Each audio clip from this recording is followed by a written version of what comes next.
Welcome to the Dynasty Dugout Show, a podcast covering all things minor league baseball. Get a front row seat to the action with everything you need to know about the future stars of Major League Baseball. And now, here's your host, Chris Clegg.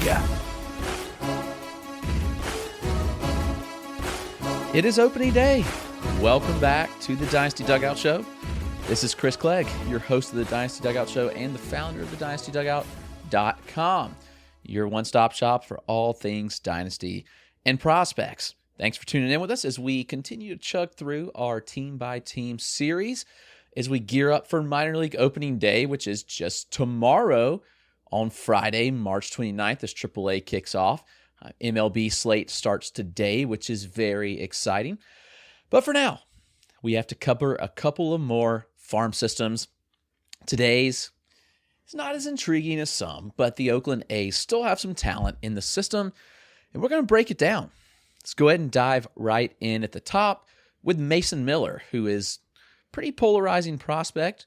Miller is someone that has gotten a lot of interesting reviews over the years as he broke out last year and really broke out in the AFL in 2022.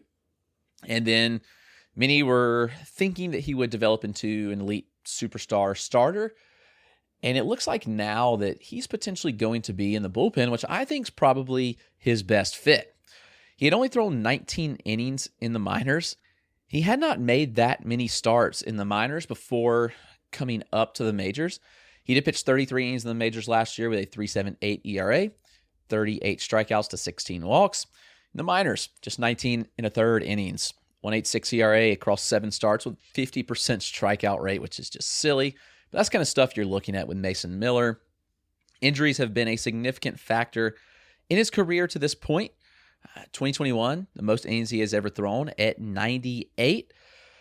The Athletics are going to use him in the bullpen. We'll see how long that lasts. I'm not sure if it is a long-term thing, if it's just a this-year thing.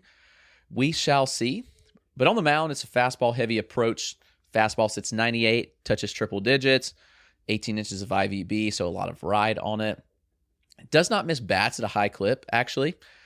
But he does get some hitters to swing under it when it's located well at the top of the zone. Miller does throw a slider and cutter. The cutter, around 94, which is a fast cutter. Slider near 86. The slider has a lot of drop and sweep. It is a very good swing and miss pitch. And Miller does throw a changeup on occasion, but is 5% usage last season. There are injury and durability concerns, which is why I think he is best suited for the bullpen. I think he could thrive in a closer role. He had a UCL sprain last year. There are many outcomes here. It could range from a closer to a mid-rotation SP2 type starter. There's a lot that could happen with Mason Miller, but for now, I think that you're looking at a profile that he ultimately probably plays best out of the bullpen. Let's talk a little Tyler Soderstrom, who has seemingly faded some. Yeah, his stock has taken a tumble over the last year or so. I still like Soderstrom a bit. Former first-round pick, made his debut in 2023. And while the debut was not the best, he did ultimately make strides, I thought, and got experience. He played first base, he got some time behind the dish, and he got his feet wet in the majors. You look at his AAA slash of 252, 308, 526. Probably a bit disappointing, but the numbers under the hood still look good. Got a smooth swing from the left side. The contact rates are respectable. Made contact at a 74% clip, 83% overall. I think those are respectable numbers, right in line with what he did in 2022. And it's the second straight season that he posted an average exit velocity north of 91 miles an hour, and his 9th percentile took a 2-mile-an-hour jump last year to 107.6 miles an hour, a very impressive range. Soderstrom is an aggressive hitter. He's going to chase. It's going to be part of his game, but I don't think you should write off his ability to hit just yet. We are talking about a young kid who is 22 years old and spent most of last year. He spent the entire last season as 21, actually, so way too soon to write him off. Power's the carrying tool. Questionable chase, no speed. But I do think that Soderstrom could provide value if he keeps catcher eligibility because he's going to play first base some, he's going to DH some, and if he catches some, get a lot of plate appearances. for a catcher. So I really like that profile. Keep moving forward with Denzel Clark, toolsy outfielder from Canada, 4th-round pick in 2021. He has always had some contact concerns, but the overall contact rate did jump from 63% in 2022 to 70% in 2023. With plus power and run times, there's some solid home run and stolen base upside. Injuries have limited him. He's played a total of 164 games in 3 pro seasons, but over that time, he's hit 28 homers. He's stolen 42 bags. I think if the swing and miss issues continue to right themselves and move in the right direction, Clark has the potential to be a solid everyday player. I think that that's still in the realm of possibility, and so I'm not writing him off yet because of the contact, especially considering he made a jump in 2023, much like this next guy did. Lawrence Butler made tremendous strides with his contact skills. It was a huge jump from 66% in 2022 to 76% in 2023. I love to see that because there's power and speed in the profile too. Butler's hit 19 homers. He stole 21 bases, but the exit velocities suggest there could be more power in the profile. He had a 90-mile-an-hour average exit velocity and a 106-mile-an-hour 9th percentile. Those are suggesting that he could get to probably 25 home runs. Even in Oakland, I think that's a real possibility. So Lawrence Butler is a fun player. He put together a really solid spring training. And I think he's worked his way into a job, and if he continues to hit like this, he could be a contributor really soon. He's successful on the base paths. He stole 21 bases in 23 attempts last year. I think 2024 could be a big year of Lawrence Butler, putting it all together. Speaking of breakouts, Luis Morales might be one of the more underrated arms in the minors. I know he's gotten some love on several outlets like Baseball America, which obviously pushes his stock some, but Morales might just be a guy that takes off and is one of the top pitching prospects in the game by the end of 2024. He had a good year in 2023, considering he signed internationally in January of 2023. He got a $3 million bonus. That's a pretty rare bonus for the international market for a pitcher, especially considering he was 20 years old. But that just shows the kind of talent and upside that he has. Now, he pitched in high A last year. He made it to high A by the end of the season. He had a 2.86 ERA across 44 innings with 53 strikeouts. Fastball already consistently sits 97. It's held in shorter starts, but there is some concern that the fastball could kind of, it does tail off a bit in longer starts. But I do think with time, he will be consistently sitting there. Mid to upper 90s right now, good ride. The command is inconsistent, but he'll need to improve. But he gets whiffs when it's located well. He'll throw a sweeper and a curve. Sometimes the two pitches blend, but it's a high-spinning pitch, or high-spinning pitch is when he really differentiates them. A lot of movement. A lot of times Morales really doesn't know where it's going to land. It's inconsistent, but it's good. He's comfortable throwing it the breakers to both lefties and righties, which is good. And his changeup shows nice fade. I think the changeup has potential to be an average offering, and I think there is potential room for him to really break out. The fastball, breaking balls, grade out as plus. If the changeup is average, this is a really good arsenal we're talking about. So Luis Morales is probably somebody you should invest in now before the cost just gets absolutely out of control. Miles Naylor is another one that I absolutely love. I am very excited about his potential. Obviously, you know the name. He's the brother of Josh Naylor and Bo Naylor. Those guys are just an incredible athletic family to have the amount of MLB talent that they have. I mean, all three of these guys, two of the guys are in the MLB. Miles probably makes it. I think there's a mix here. There's pressure to perform because your two brothers were drafted in the first round and are in the majors. And on the flip side, you get to train with those guys, and it's really, really good stuff. Miles, 6'2", 195, highly athletic, good run times. He posts good exit velocities for his age. He was the 2023 Canadian Prep Player of the Year, according to PBR. And while having a strong frame, Naylor generates a lot of torque, a lot of bat speed. He registered in 2022 at a PBR Scout Day, a 96 mile an hour average EV and a 101 max, and that was still as a junior in high school. Those ranked at the top of his draft class. He posted a 6.7 60-yard dash, 95th percentile for his class. So solid power, solid speed. The question is, where's the contact? And I think that's a question we still need answered. But at the end of the day, Miles Naylor is somebody to certainly keep an eye on because he can move up boards pretty significantly. Much like this next guy, Steven Echeverria, another draftee from last year. At the end of the day, the A's knocked the 2023 draft out of the park. It was a great draft for them. It worked out getting Jacob Wilson at the top, a little bit of underslot, and we'll talk about him in just a moment. But I want to talk about Steven Echeverria, 17-year-old on draft day, very advanced arm. He got a $3 million bonus, which is first-round money. It was actually the biggest overslot deal in the draft when you're comparing signing bonus to slot value. It's a mid-90s fastball, topped out at 97. And for a 17-year-old, that's pretty impressive. Frame suggests room for more projection. I think there's a chance to add another tick or two to the fastball.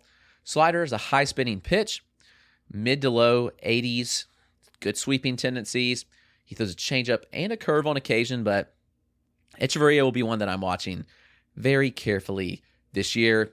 He throws strikes at a high clip. He repeats his mechanics well. Signing bonus is more indicative of a future value than the third-round price tag. Like, this is a guy that the Athletics loved clearly. And Echeverria is somebody that I think should certainly be on your radar because he could take off. Speaking of the 2023 draft, Jacob Wilson, one of the more polarizing players in the 2023 draft.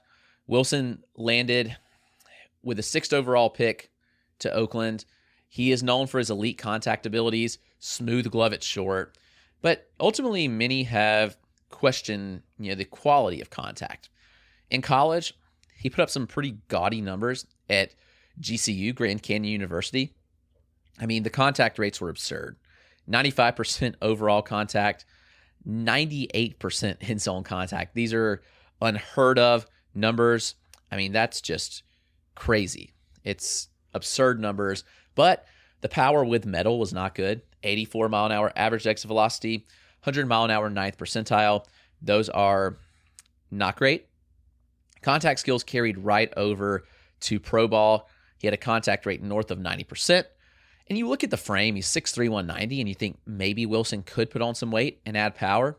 But at the present, you're looking at like 30 grade power, potentially room for more.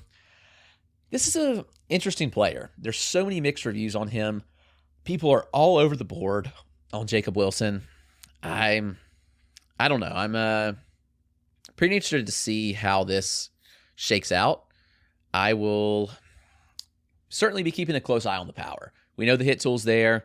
He may steal some bases. Good glove. But at the end of the day, I think we need to see more power to be excited about him as a fantasy asset. Same's probably true with this guy, Darrell Hernaiz, who is going to make the opening day roster with the Oakland Athletics. But Hernaiz is a very high field hit profile. He's one of the best pure hitters in the athletic system, right up there with Jacob Wilson. He, interestingly enough, the contact skills, 79% overall in 2023, a zone of 89%. So we're not near Jacob Wilson's levels, but, it's still one of the better contact profiles. Actually, you look at the exit velocities, and you might expect that they are pretty poor given that he hit 9 home runs last year. But his 9th percentile exit velocity was actually above 105, which is well above average. And, at the end of the day, he hits the ball on the ground too often. If he could lift, he could probably get some more home run power. But even still, he had 45 extra base hits last year, which is very encouraging. So I'm interested in Hernaiz. He may get a shot to play. He can play around the infield, shortstop, second, third, and that gives him a chance to play pretty regularly. So I'm investing in Darrell Hernaiz if I can. And I think that, it's not flashy, but it is a pretty fun profile. Men, if you've lost your hair, it doesn't mean you can't find it again. Try Hims Hair Loss Solutions and you'll be joining hundreds of thousands of subscribers who found their hair again. It can be hard for men to deal with hair loss, even though it is common. Luckily, I'm here to provide you with a solution so you don't even have to talk about it. Through Hims, you can restore your hair by accessing their personalized hair loss solutions. Men value many different things about their appearance. But if you're a guy who really cares about your hair and find that it's slowly going away, you might be feeling discouraged when you look in the mirror. And that's where Hims comes in. Check out their personalized hair loss solutions, and you can start seeing your hair grow back in as little as 3 to 6 months. Hims provides you with convenient access to a range of hair loss treatments that work, all from the comfort of your couch. Hims makes treating hair loss simple with doctor-trusted options and clinically proven ingredients, like finasteride and minoxidil that can regrow hair in as little as 3 to 6 months. Choose from personalized chewable, oral, spray, and serum treatments to find what works best for you. The process is simple and 100% online, so there are no uncomfortable doctor visits. Answer a few questions, and a medical provider will determine if treatment is right for you. If prescribed, your treatment is sent directly to you for free. No insurance is needed, and one low price covers everything from treatments to ongoing care. Hims has hundreds of thousands of trusted subscribers. And they can help you get your confidence back too with visibly thicker and fuller hair. Start your free online visit today at hims.com/Hail Mary. That's HIMS.com/Hail Mary for your personalized hair loss treatment options. hims.com/Hail Mary. Results may vary based on studies of topical and oral minoxidil and finasteride. Prescription products require an online consultation with a healthcare provider who will determine if a prescription is appropriate. Restrictions apply. See website for full details and important safety information. When personal finance connects you to both your funds and the stuff that matters, that's money. And that's Cash App. Know what else is money? Using Cash App to request that $50 your cousin owes you.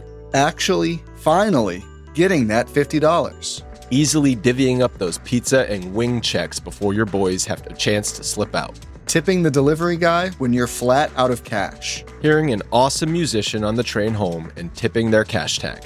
Sending everyone in your family group chat $1 just because. Splitting the cost of tickets to that really expensive sporting event you were afraid you were going to have to foot the bill for. Watching your paycheck grow without you lifting a finger. Collecting all that money for your fantasy football winnings. Or at least easily shelling out that money for your fantasy football dues. Getting paid to read a wonderful ad script from my good friends at Cash App. Sending, spending, saving, splitting, tipping, donating, gifting, or just typing numbers, all with the #1 finance app in the App Store.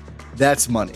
That's Cash App. Download Cash App from the App Store or Google Play Store today to create your own cash tag. Now Taxes is 100% free when you file in the TurboTax app if you didn't file with us last year. Oh, yeah? Yeah, just do your own taxes in the app by 2/18. What if I have lots of forms? All good, all 100% free. What if I had 3 jobs? Still 100% free. What if I once saw Bigfoot? That has nothing to do with taxes, so still 100% free. Now that's what I'm talking about. Now this is Taxes. See if you qualify in the TurboTax app. Excludes TurboTax Live, must start and file in app by 2/18. Talking about fun profiles, what about these couple of arms? Royber Salinas, he's an electric arm. He's a big boy. He throws a high 90s fastball. I mean, the interesting thing is, like, he used to sit like 98. Now he sat closer to 95 last year, which allowed him to command his pitches a little better. So I think that's an encouraging sign because he was a surefire reliever before. But he did some things in 2023 that made me think, okay, maybe he can be a starter. It's a back-end starter if he does become a starting pitcher. But fastball's good. He throws a slider and a curve, which both get whiffs. You know, the slider sitting mid-80s with sweep, the curveball showing more vertical drop, sitting in the upper 70s. He gets hitters to chase out of the zone often. I think the command will obviously be a big sticking point. If the walk rate can sit 10 to 11%, then there's a chance he can be a starter. But he ultimately has the stuff to be a high-leverage bullpen arm, much like Joe Boyle, who we have no clue who he's going to be. He is the 5th starter in Oakland. He has electric stuff, but he has zero feel for the stuff at that. The walk rate's magically improved. The command improved when he went to Oakland, and he said, I have no clue how. He came into spring. The command was good for 2 starts. He didn't walk anybody the first 2 spring outings, and then the walk rate's just ballooned again back to his normal 18-19%. When you tell me that you don't know how the command improved, it's not good. So at the end of the day, I wasn't fully buying into Joe Boyle. If the command can get back to being average or even slightly below average, the stuff is there. I mean, the fastball slider combo is really, really good. He gets a ton of strikeouts with both those pitches. I think we need to see the improvements over a long sample to be a little more bought in. So at the moment, Joe Boyle, still a massive question mark. He may be worth the risk. You can take a shot and see where it goes, but I'm not sure I'm fully buying in. I am buying in, however, on Joey Estes. He was originally selected by the Braves in the 16th round. He was traded over in the Matt Olson deal. He jumped from double to triple A in 2023, and he made 2 starts in Oakland last year. Posted a 3.74 ERA across 137 minor league innings with 131 strikeouts and 43 walks. You look at the fastball, it's low to mid-90s. It's pretty boring shape, but he does throw it in from a low vertical approach angle, which I think helps it be a little more deceptive. Slider has nice sweeping action, low 80s. Changeup sits mid-80s with good fade. It's pretty good separation between the slider and the changeup. And he throws a shorter breaking cutter, which bridges the gap between the fastball and the slider. Ultimately, Estes' biggest strength is probably his strike throwing ability. He posted a strike rate at 67%. And even though he doesn't miss a ton of bats, he limits hard contact well. He can pitch deep into starts due to his efficiency. And this is a starter that we're looking at the end of the day, which I am excited about. He may surpass a lot of the arms in the system just because he has such a high floor. Let's talk about a bat that made some strides, and a lot of these guys have improved a lot, and that's Colby Thomas. Thomas was a strong athlete, selected in the 3rd round of 2022. Big power and speed, but questions kind of surrounding the hit tool. Last year, pro debut, put up a 286, 351, 493 slash. It came with a 67% contact rate, which is not great, but he did hit 18 homers, and he had 63 extra base hits, which is just absurd, while stealing 25 in 31 attempts. The power showing was pretty impressive, especially coming off a torn labrum. And he's one of the best athletes in Oakland's system. If the contact rates tick up a few notches, he could become one of the better prospects in the system. So watch out for Colby Thomas. I am very, very intrigued. Max Muncy, a former first rounder in the 2021 draft, hasn't really panned out. There's been questions about his contact, and ultimately that's kind of hurt him. You look at the profile, he put up decent numbers in high A, but then he made the jump to double A, where he actually put up pretty good slash line of 302, 387, 446 across 233 plate appearances. The contact rate was below 70% for the year, but in double A, 74%. Huge progress. There were tangible change by reducing a leg kick, a pretty big leg kick at that, and keeping things pretty simple pre-swing. The results showed. Power comes and goes. He's a decent athlete who runs well, but he does not steal all that often. I think there's some fantasy intrigued, and it's probably a little capped due to the counting stats, but if the improvements that he made are legit, then maybe Muncy does take a step forward again in 2024. And I wouldn't rule that out yet, because this is a young player that's still developing and coming into his own. So don't write off Max Muncy just yet. Let's talk a catcher, Daniel Susac, who feels pretty underrated, actually, when you look at the profile. It is a better profile than I think many have given it credit for. He was a first rounder in 2022. He was a big power hitter at Arizona. In his first full pro season, he showed strong contact skills. He had a 78% contact rate, just 8 homers, though, across 466 plate appearances, The power is really limited by the fact that he put the ball on the ground at a 55% rate, which really limits his game power. Susac saw his chase rates decline in 2023 from 36% down to a league average rate, which is huge. And across 112 games between high A and double A, Susac slashed 301, 365, 428, and he showed a good arm behind the plate. Really, the biggest thing with Susac is that he just needs to lift the ball more. If he can lift it, get it in the air, it becomes pretty interesting all of a sudden. And I think that, with the ability at catcher, and they obviously have a good catcher behind the plate in Shea Langoliers, but I think that he could be one that could come up and potentially perform. I would not write him off just yet. Go down a little deeper in the system to a couple names that I want to talk about. Cole Miller is a former draftee this past year. Yeah, Miller has some interesting stuff. I think that when you look at Miller, you look at a profile that could really pop off as a 6'6" prep righty. He was a fourth rounder last year. He was a big body two-way guy, but he would pitch. He's going to pitch professionally. He played both corner infield spots in high school. Standing 6'6", it's easy velocity as you might expect. You know, he doesn't put much effort to get to the low 90s, but he can touch 96. It actually plays best down in the zone. It has a strong movement profile, more sinkerish, so throwing it down. You look at the slider, sits in the mid to low 80s with shorter horizontal break, and his changeup in the low 80s with nice depth and fade when he executes the pitch. Given the frame, I think there's plenty of projection to be had, and Miller could be a solid starter long-term if all pans out, but Miller will be one that I'm keeping close eyes on this year that I'm rather intrigued by. A couple others to talk about. Ryan Lasko, I mentioned this 2023 draft. It was another one. Second rounder out of Rutgers. He had a good, solid college career. You look at the profile, he slashed 314, 408, 580 across 156 games with 38 homers and 35 stolen bases. That's pretty impressive. It's a strong 6 foot 190 frame. And I don't know. I think that this profile is interesting because the contact rates are good. You look at the chase rates, they're really good. But the home run output, I think, was pretty impressive despite the exit velocities. With metal, it was a 103 ninth percentile, which probably translates something to like 40 to 45 grade power and an 87 mile an hour average EV. You look, and the question is, can he make enough contact?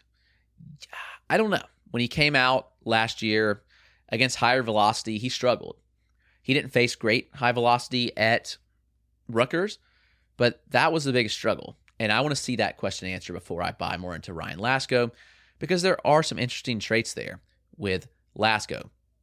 Henry Bolt, he fits the mold of the Oakland high upside guys, toolsy outfielder, selected in the second round of the 2022 draft, played just 11 games professionally in 2022 before coming up last year, hitting 14 homers and stealing 32 bases while posting a slash of 257, 356, 421. There are major strikeout concerns. He struck out 33.4% of the time, and he made contact on just 61% of pitches, which is a pretty scary number. Flashes above average exit velocities, has plus or better speed. He's going to have to improve on the contact rates to allow the skills to play up to their full potential. But if he does, the power and speed is really, really interesting. So watch out for Henry Bolt. Intriguing upside, still some question marks. A couple other names to talk about. Ryan Cusick is fallen out of favor, but he was a former first rounder to Atlanta out of Wake Forest, traded over to Oakland, has not really panned out, but maybe there's some intrigue. Mitch Spence is one that I would keep an eye on. He is one that came over in the Rule 5 draft from the Yankees, and I look at Spence, and I think there's a chance that he could get starts in this rotation this year. He's going to start probably in a long relief role, but Spence is pretty interesting, and he's one that could really thrive as a starter in Oakland. Good ballpark to pitch in. I like the stuff there. Brett Harris is another one to hit on. A lot of similarities to Herneyes, who I talked about, having really good contact, minimal power. The exit velocities are pretty pedestrian. I look at this profile and think, okay, maybe Harris is someone that you should consider just looking at in a deep league. Not a flashy guy, but he may be a utility type that could get 300 to 400 plate appearances a year if all works out. Freddie Tarnick, another one of the pieces that came to Oakland in the Sean Murphy trade, really good in Atlanta's farm in 2021 and 2022. He made a debut in Atlanta in 2022, but his performance suggests that he is a higher floor kind of arm who throws enough strikes. Fastball, the arsenal is just kind of average at best. Fastball sits 93, decent life. Changeup is his best secondary. It tunnels well, late drop and fade in the mid-80s. And Tarnick has a shorter breaking slider and a curve sitting in the mid and lower 80s, respectively.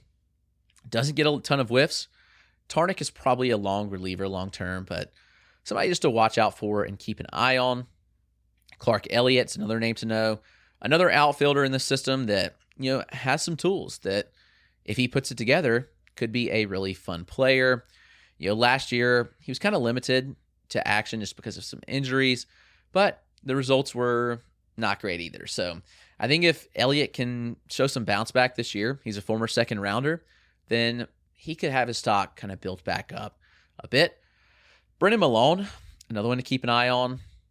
He is a super under the radar prospect. Only super familiar with him because he's from the University of South Carolina, but he was a 6th rounder in the 2022 draft. And I think that Malone is one that could really take some steps forward. He had a good season last year between single A and high A, hit 285, 398, 488 with 17 home runs. So Malone, a deeper league prospect to watch out for that could move quickly. If you want a reliever who could pitch in the back end of a bullpen pretty soon, is Jack Perkins, who I saw in the AFL and was absolutely dominant. He had a really good year in the AFL especially. The results were mixed last year, especially going to AA. As a starter, last year, but I think Perkins is a reliever through and through.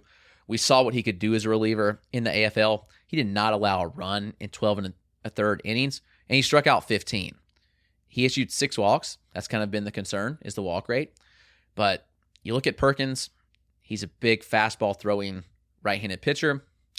I want to invest in that profile if you like relievers in a Dynasty League that could help you out down the road. I think that's going to wrap us up. The A system has some talent. It's got a lot of upside shots to take.